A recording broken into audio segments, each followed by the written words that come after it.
Soy Candelaria Rodríguez, presidenta del Consejo Profesional de Trabajo Social de la Ciudad Autónoma de Buenos Aires. Queríamos darles la bienvenida a este ciclo de conferencias virtuales que hemos preparado desde el Consejo para sumar reflexiones a las intervenciones en emergencias sociosanitarias. Para esta primera conferencia nos va a acompañar Estela Grassi, que es doctora en Antropología, licenciada en Trabajo Social, profesora consulta titular de la Facultad de Ciencias Sociales e investigadora del Instituto Germani. Se va a dar en llamar Pandemia, Protecciones y Protección de la Sociedad, Necesidades del Estado. Desde ya les agradecemos su interés por estas conferencias y esperamos sus comentarios para seguir construyendo un consejo de todos.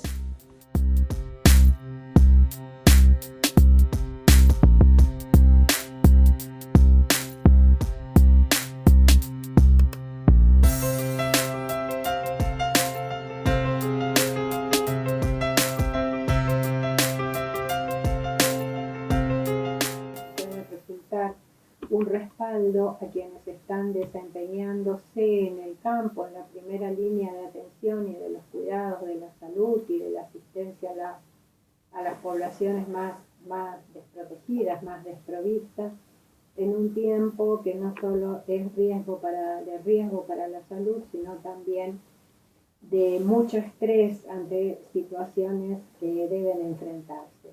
Mi reconocimiento entonces a quienes están trabajando en esos lugares, sean instituciones o voluntariamente.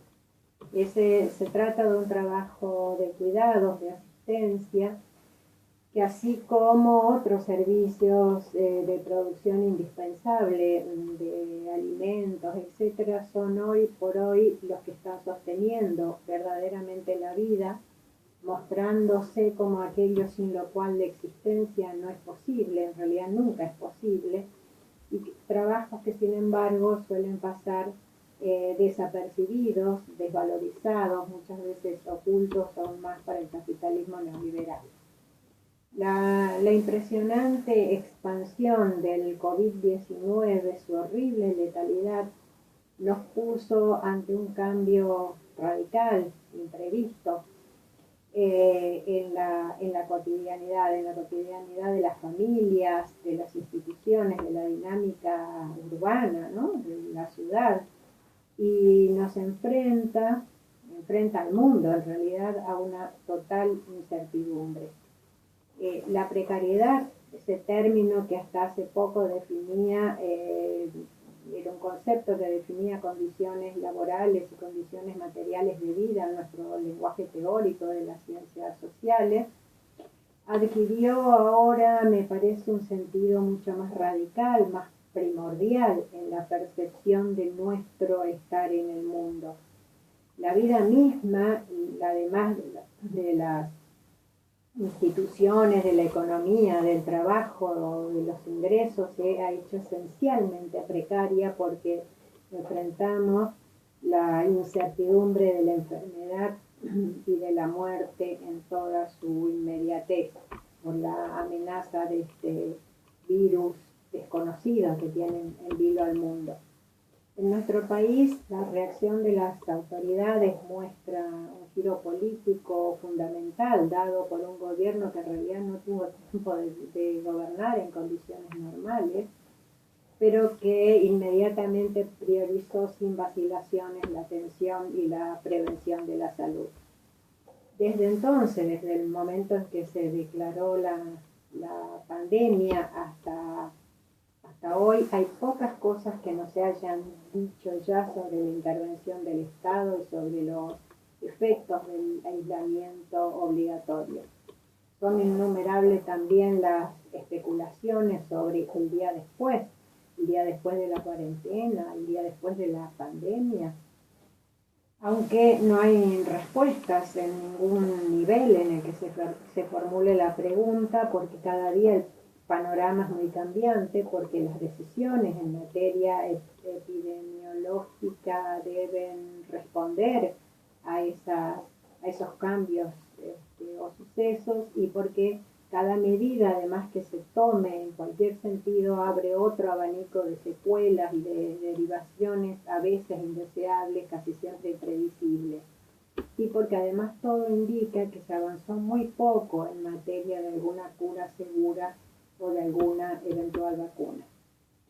Mientras tanto, el aislamiento es la única barrera contra el virus, produce secuelas en la vida de diversos grupos sociales con necesidades específicas, sea por que tengan que ver con la edad, con la capacidad de autonomía de las personas, como por las condiciones habitacionales del aislamiento, el tipo de organización familiar, la calidad de los lazos incluso. Ahí están, por ejemplo, el aumento de los femicidios. Y antes de todo esto, y visiblemente por las profundas desigualdades preexistentes en las condiciones de vida, en cuyo caso el aislamiento social eventualmente limita el riesgo de contagio, si es que puede cumplirse, pero conlleva la agudización de otros riesgos, como son los que tienen que ver con la mera subsistencia. Cada día es incierto. Cada medida tomada por las autoridades responsables en todos los países del mundo supone alguna consecuencia involuntaria o imprevisible o simplemente desdeñada, como sucede ostensiblemente en los casos de Brasil o del propio Estados Unidos, que nos permiten reflexionar por comparación acerca de qué estado es necesario. Por lo demás, es imposible que no sucedan imprevistos como consecuencia de las medidas para contener los efectos de la pandemia y también en la producción económica, en la ocupación, en los ingresos de los hogares.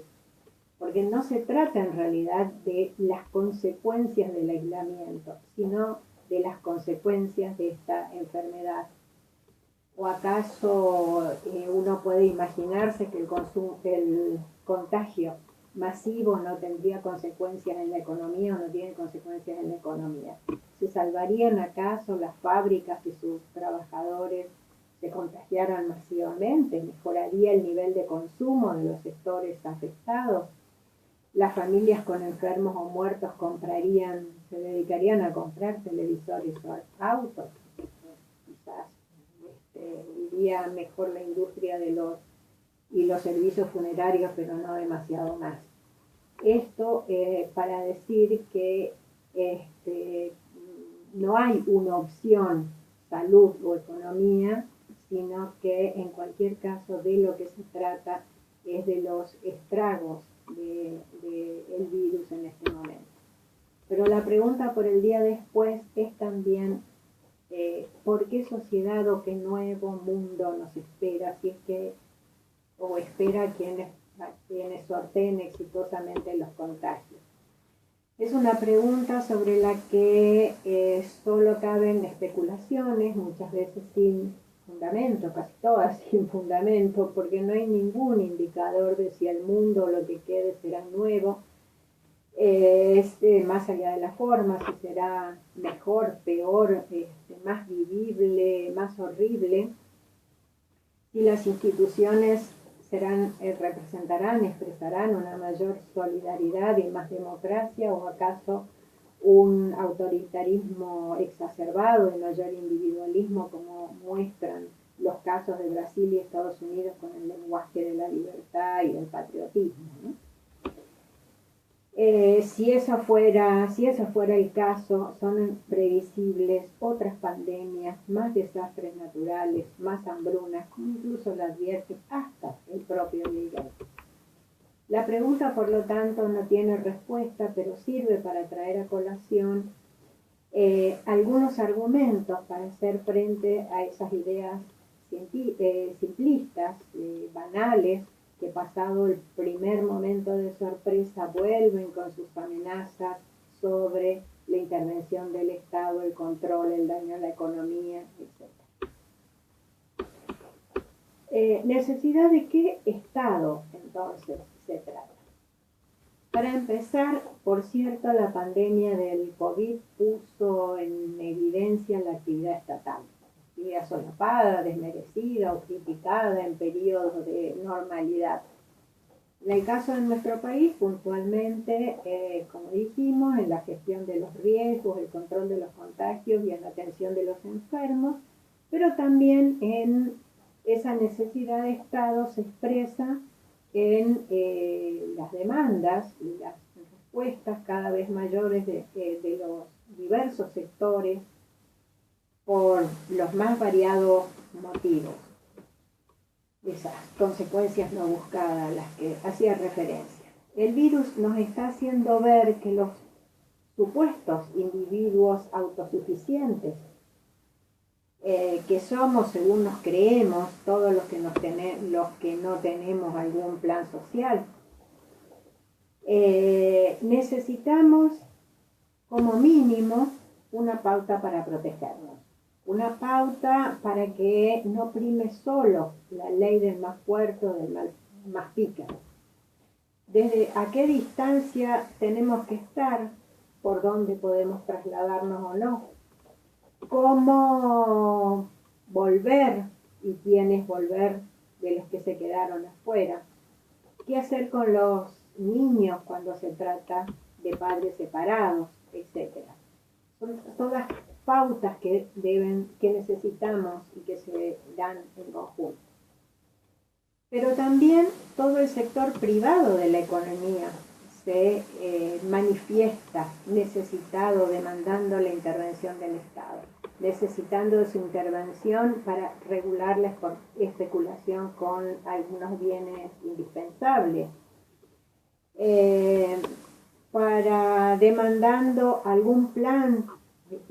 Se habla incluso de algún plan del tipo Marshall para que la economía siga funcionando, para que las empresas no cierren, para que los hogares tengan con qué sobrevivir.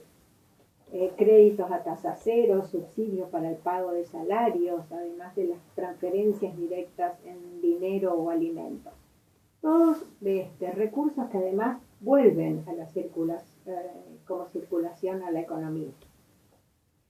Se trata en conjunto de una notable actividad estatal que ocurre a lo largo de todos los países afectados por la pandemia. Una actividad de recursos muchos más voluminosos en los países con economías y con sistemas de bienestar más sólidos, como por ejemplo el caso de Alemania o los países nórdicos que se ponen como ejemplo. Pero hasta en el caso de Estados Unidos, cuya política es la de dejar morir, claramente, pero volcando recursos para sostener la dinámica económica. Muchos recursos, como ya dije, se dice que se muestra, digamos, que estos recursos pueden ser mayores al 15% de los PBI de esos países, ¿no?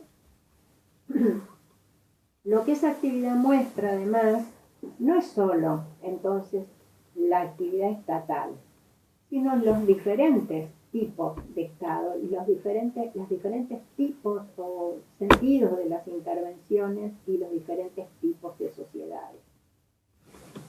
Alemania no deja morir a sus ciudadanos, no porque Merkel sea la científica de temperamento racional, como dice un diario, sino porque la sociedad alemana mantuvo su sistema de bienestar y su sistema científico para sus ciudadanos, claro, porque no hizo lo mismo con otros países cuando presionó sobre Grecia, por ejemplo. Pero digo, mantuvo esos sistemas de bienestar y de autonomía aún bajo la hegemonía neoliberal. Y lo que hace Merkel simplemente expresa la fortaleza de esa sociedad para consigo misma. Contrariamente, el Estado norteamericano muestra una sociedad profundamente individualista, cosa que no es ninguna novedad. Así como los estados latinoamericanos, Brasil en el caso extremo, expresan sociedades profundamente desiguales y muy fragmentadas en todas las dimensiones de la desigualdad que podamos pensar. En cualquier caso, se expresan también, en todos los casos, se expresan también las disputas sociales, ideológicas, las resistencias, los límites a esas intervenciones, lo que tiene que ver con el alcance de la legitimidad de la actividad estatal en cada caso y del tipo de actividad de que se trata.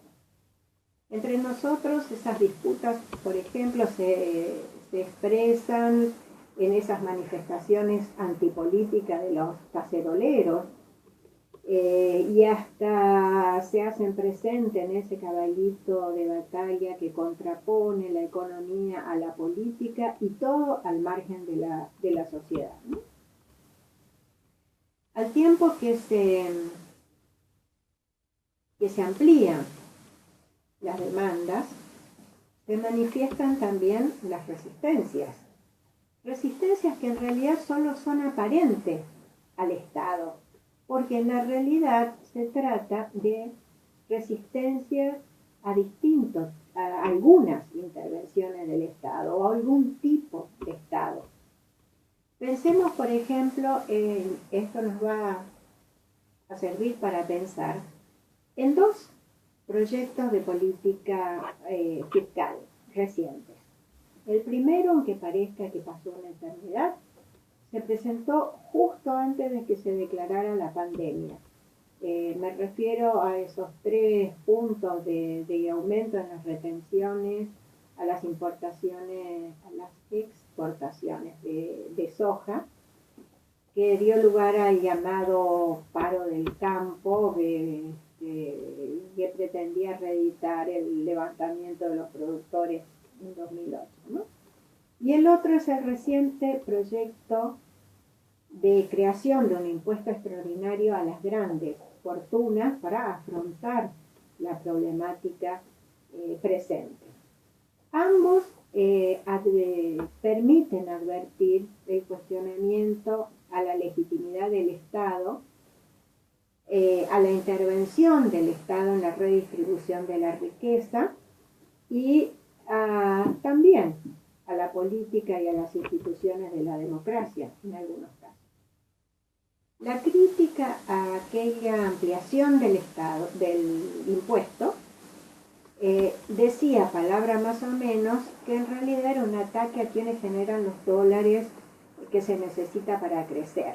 A esto las autoridades replicaban que esos recursos no eran para que se los quede el Estado, sino para ser redistribuidos entre los demás productores agrarios.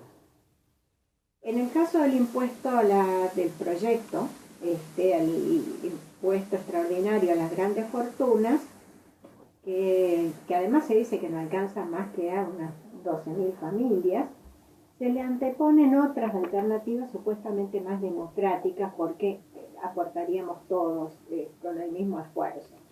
En principio que los políticos se bajen los sueldos, para empezar.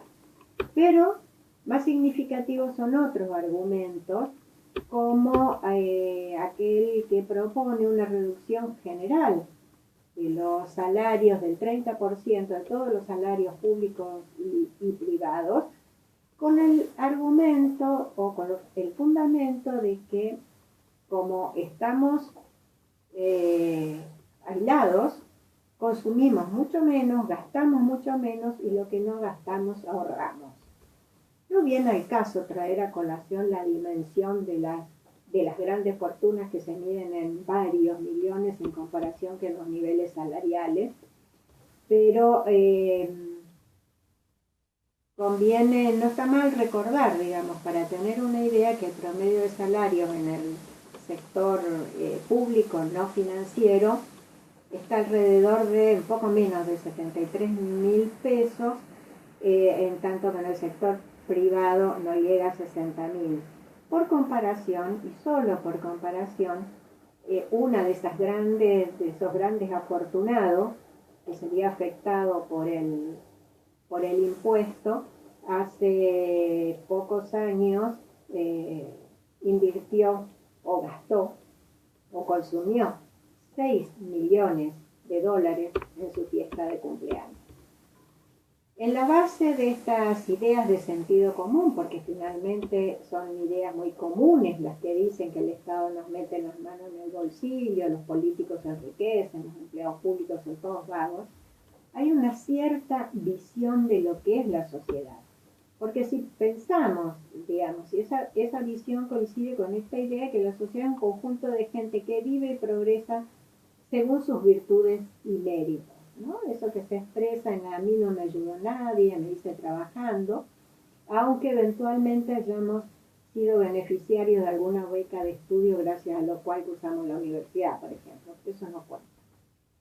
Bueno, esas ideas de sentido común, entonces, son coherentes con esa idea de sociedad. Pero el sentido común se alimenta también de teorías y de ideologías. Muy grosso modo, solo para tener una idea, cómo se aborda o teoriza la sociedad. Desde una perspectiva naturalista e individualista, efectivamente como conjunto de gente y de instituciones no gubernamentales que conforman la sociedad civil. O como los agentes que intercambian en el mercado. Desde una perspectiva mercantilista, sociedad y mercado finalmente se subsumen, no así en las teorías clásicas de la ciudadanía o de la sociología. Luego, digamos desde otra perspectiva opuesta, como una estructura, de una perspectiva estructural o sistémica, como una estructura o un conjunto de normas o de relaciones que ordenan a sus miembros. Y desde una perspectiva más histórica, estructural, como un espacio de clases posibles y en conflicto y en disputa de intereses por la posesión de diversos capitales, por lo que es valioso en la sociedad. En aquel sentido común priman, por supuesto, estas perspectivas individualistas o mercantilistas, y entonces el Estado se percibe como externalidad, como lo que está fuera de la sociedad de individuos autosuficientes o eventualmente peligrosamente controlados desde las perspectivas más críticas. De la izquierda, de esa misma posición, podemos decir que sería algo así como lo natural. La sociedad sería aquello más natural, el Estado una externalidad a ese conjunto, que tiene entonces algunas funciones muy delimitadas. Y la primordial es hacer cumplir la ley o asegurar el orden o controlar, según desde qué perspectiva se lo ponga. Luego se adicionan entonces las intervenciones sociales, pongamos educación, salud y ayuda para quienes necesitan. Desde ese punto de vista, entonces, el sector público solo gasta en servicios, en bienes y en salarios, y gasta para satisfacer necesidades de particulares, de personas o de hogares. Y el sector privado provee los recursos, esto es los impuestos para esos gastos. Claramente esto es una simplificación, de poco que pensemos.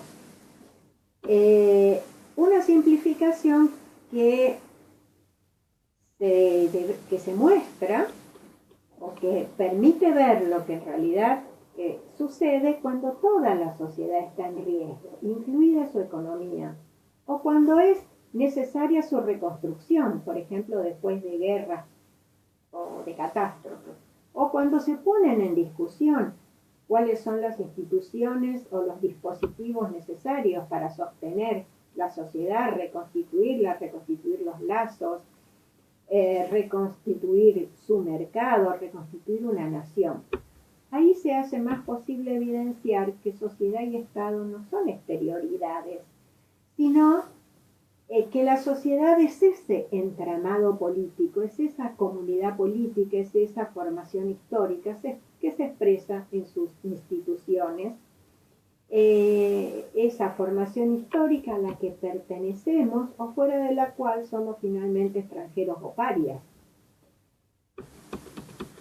Luego, ¿cómo estamos? ¿De qué disponemos cuán protegidos estamos por las instituciones, qué derechos tenemos o no, corresponden entonces a esos dispositivos e instituciones cuya legitimidad y reconocimiento están en discusión. Nuestro campo son las instituciones y las políticas sociales, ¿verdad? Por eso sabemos que en su prehistoria, que la prehistoria de estas intervenciones lleva a las condiciones deplorables de las masas populares desposeídas de sus medios de vida ancestrales cuando se consolidaba el industrialismo en Europa, el capitalismo en nuestra región. Pero sabemos también que esa prehistoria también lleva a la necesidad de contar con trabajo regular, de constituir un mercado de trabajo para esas nuevas sociedades que se conformaban cuando el progreso se presentaba algo así como un destino. Esas condiciones y ese contexto dieron lugar a preocupaciones e intervenciones, demandas, reclamos, propuestas, reivindicaciones, etc., para atender, encauzar, ordenar, preservar la existencia frente a los riesgos para las vidas, pero también frente a los riesgos y por las necesidades y para cubrir las necesidades de esa sociedad imaginaria más allá de los individuos. Fue así en Europa, fue así entre nosotros, aunque sus mentores, en este caso, se resistieran a las leyes sociales y laborales por largas décadas, casi hasta la mitad del siglo XX. Pero desde esos lejanos tiempos y con las sucesivas oleadas de políticas neoliberales, de esas que suponen que el mercado cumple estas funciones, que la suerte de las personas solo depende de sus méritos y la riqueza de algunos derramará al conjunto, esa necesidad de la existencia de la sociedad como comunidad política y como un espacio económico es negada, es resistida, es cuestionada por esos supuestos naturalizantes y históricos.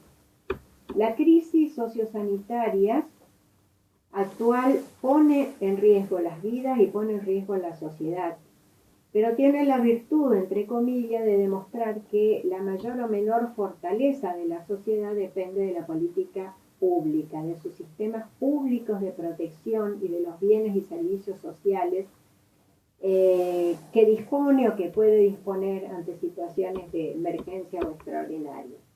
Pero lo que de todos modos parece permanecer invisible es que esos sistemas, bienes y servicios para el capital, dependen a su vez de los recursos, de la parte de la riqueza de los que el Estado legítimamente se apropia.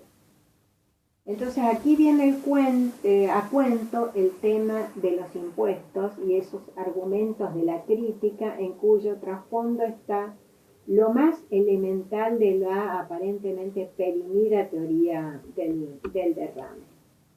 En este caso, la crítica, eso de que otra vez el Estado nos mete las manos en el bolsillo, se persigue a los que generan los dólares que necesitamos, etc., omite el hecho de que las inversiones públicas también hacen posible las inversiones privadas rentables.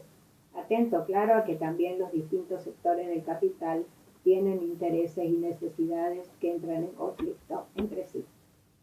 Contra el discurso deslegitimador, el COVID-19 viene a poner en evidencia que esa porción de los recursos generados por la economía con los que se queda el Estado y que la crítica vulgar dice que es para los políticos o para los empleados vagos, son los recursos que hacen posible que la sociedad funcione. La relativa socialización de la reproducción de la vida por el sector público, entonces, no solo atiende necesidades de particulares, como parece a primera vista, sino que es un modo de tejer la vida social en común. Un modo de reproducción social que comprende necesidades que son sociales en sentido estricto, porque son de la existencia misma de la sociedad, de su cohesión, de su existencia material, más allá de las necesidades de los hogares. Los dispositivos de seguridad y protección social son entonces un patrimonio social, cuya existencia, cuya cualidad son políticamente dependientes de la capacidad estatal y de la legitimidad de que la sociedad brinde a esas instituciones. Que las sociedades sean más ricas o que solo un puñado sea muy rico no dependen de la economía como campo, sino dependen del régimen político-económico. En una nota de estos días que escribió Gustavo Sierra para Infobae, se basa en datos del Instituto para los Estudios Políticos, que es un think tank que tiene sede en Washington y existe desde los años 60, y viene estudiando el incremento de la desigualdad en el mundo. Este instituto encontró que en lo que va de este año 2020, la riqueza de los 170 hipermillonarios estadounidenses aumentó 282.000 millones de dólares, un incremento de casi el 10% con respecto al año anterior. Entre ellos está el dueño de Amazon, que tuvo unas ganancias, dice, nunca registradas en la historia financiera moderna, porque desde el 1 de enero y hasta el 15 de abril había incrementado su fortuna en 25.000 millones de dólares, una cifra que es superior al Producto Bruto de Honduras. El instituto informa además que, según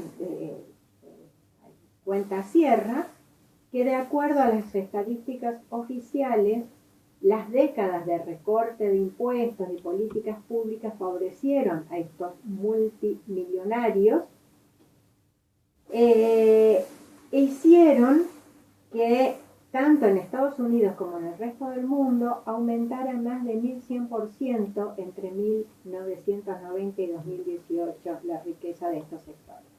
Sin embargo, dice, sus obligaciones tributarias disminuyeron en un 79% en el mismo periodo. Los autores de este estudio proponen entonces crear un comité de supervisión de los fondos obtenidos durante la pandemia y un impuesto de emergencia del ingreso de los multimillonarios. La nota se llama Cuarentena de Oro, cómo viven la pandemia los megamillonarios. Búsquenla en Infobae, miren además la fotografía de los lugares donde viven, porque en realidad está verde.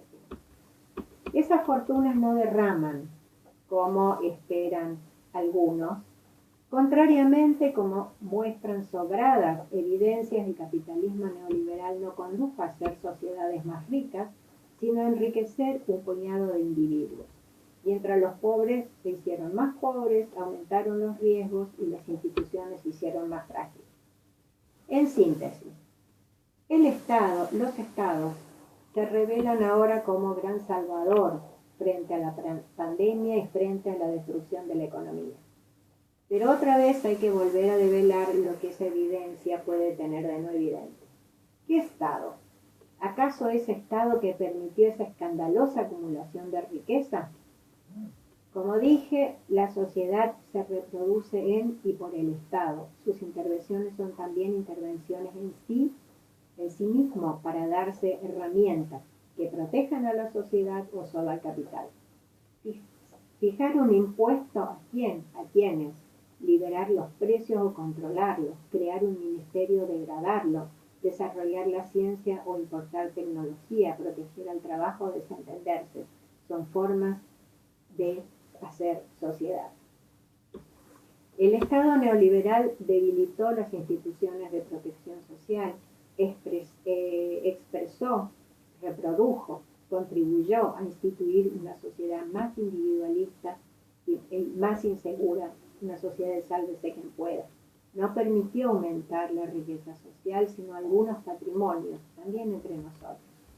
Entonces, la disputa de intereses que deja al desnudo la pandemia es también por transformar ese Estado. Muchas gracias.